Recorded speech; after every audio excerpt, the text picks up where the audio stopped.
Hi I'm Satish. Interesting most happening ET news అంటే ఇప్పుడు చూద్దాం. ఐకాన్ స్టార్ అల్లు అర్జున్ పై కుట్ర జరుగుతోందా?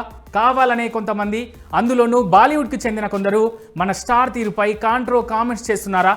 బన్నీపై లేనిపోని నిందలిస్తున్నారా అంటే అవునని అంటోంది ఐకాన్ స్టార్ ఆర్మీ.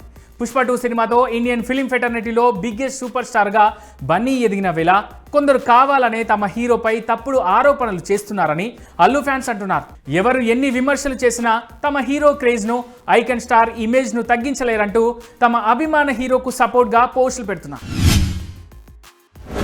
నిన్న మొన్నటి వరకు భారీ విఎఫ్ఎక్స్ సినిమాలకు కేఆర్ఎఫ్గా ఉన్న తెలుగు ఫిల్మ్ ఇండస్ట్రీ ఇప్పుడు ఆ విఎఫ్ఎక్స్ కారణంగానే కష్టాల్లోకి జారుకుంటోంది.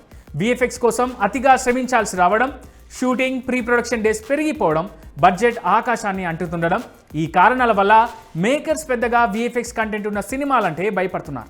అందులోనూ ఓటీటీ సంస్థలు కూడా విఎఫ్ఎక్స్ సినిమాలకు కొత్త రూల్ను ఫాలో అవుతున్నాయి. మొత్తం సినిమా చూశాక కానీ ఓటీటీ డీల్ గురించి మాట్లాడనంటున్నాయి. ఇందుకు ఉదాహరణ అన్నట్టే మెగాస్టార్ చిరంజీవి నటించిన విశ్వంబర మూవీ, నిఖిల్ స్వయంభూ, నాగ చైతన్య, వృషకర్మ వంటి భారీ విఎఫ్ఎక్స్ ప్రాజెక్టులు ఇప్పటికీ ఓటీటీ డీల్స్ కోసం వెయిటింగ్ లిస్ట్లో ఉన్నాయి.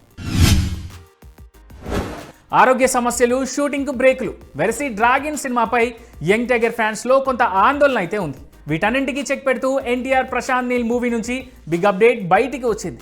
ఈ మూవీ టీజర్ ఎన్టీఆర్ బర్త్డే కనుకగా మే 19న రిలీజ్ కానున్నట్టుగా టాలీవుడ్లో టాక్ నడుస్తోంది. సుమను దాటుకొని టాలీవుడ్లో స్టార్ యాంకర్గా పలు సినిమా ఈవెంట్స్ అండ్ ఇంటర్వ్యూస్ చేస్తున్న స్రవంతి రీసెంట్ ఇంటర్వ్యూలో ఎమోషనల్ అయ్యారు.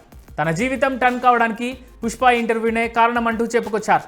2021లో అల్లు అర్జున్ ఇంటర్వ్యూ చేయడం కారణంగానే తనకు సోషల్ మీడియాలో పాపులారిటీ వచ్చిందని, ఆ పాపులారిటీతోనే బిగ్ బాస్ 5లో ఛాన్స్ దక్కించంటూ చెప్పుకొచ్చారు. ఆ తర్వాత తన కెరీర్ జెట్ స్పీడ్లో పరిగెత్తిందని ఆమె గుర్తు చేసుకున్నారు. ఈ క్రమంలోనే బన్నీ వ్యక్తిత్వం గురించి స్రవంతి ఇంట్రెస్టింగ్ కామెంట్స్ చేశారు. అందరూ అనుకుంటున్నట్లుగా అల్లు అర్జున్లో ఎలాంటి గర్వం ఉండదని చెప్పుకొచ్చారు. కానీ కొందరు పని గట్టుకొని ఆయన్ని విమర్శిస్తున్నారన్నారు. రెగ్యులర్గా చాలామంది ఫ్యాన్స్ ఆయన ఇంటికి వెళ్తుంటారని, వారందరితో కలిసి బన్నీ ఫోటోలు కూడా దిగుతారని స్రవంతి చెప్పుకొచ్చారు.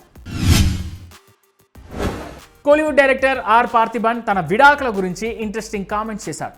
తన వ్యక్తిగత లైఫ్ గురించి తాజాగా ఓ ఇంటర్వ్యూలో మాట్లాడిన ఈయన నటి సీతను పెళ్లాడిన దాదాపు 12 ఏళ్ల తర్వాత ఆమెతో విడిపోయానంటూ చెప్పుకొచ్చాడు. అయితే సీతతో విడిపోయినందుకు తనెప్పుడు బాధపడలేదని, నిజం చెప్పాలంటే ఆమెతో విడాకుల తర్వాతే చాలా సంతోషంగా ఉన్నానంటూ చెప్పుకొచ్చాడు. తనతో ఉన్న 12 సంవత్సరాలు తన జీవితం అత్యంత మధురమైన జ్ఞాపకంగా మిగిలిపోయిందంటూ గుర్తు చేసుకున్నారు పార్థిబన్. అంతేకాదు, ఈ రోజుల్లో పురుషులు, మహిళలు వివాహం కంటే స్వతంత్రంగా ఉండటాన్ని ఇష్టపడతారని పార్థిబన్ చెప్పుకొచ్చారు. ఏ స్త్రీ కూడా వివాహం పేరుతో పరిమితులు ఉండే జీవితాన్ని కోరుకోవడం లేదన్నారు. ప్రతి ఒక్కరూ స్వతంత్రంగా జీవితాన్ని గడపాలని కోరుకుంటారని ఆర్ పార్థిబన్ పేర్కొన్నారు.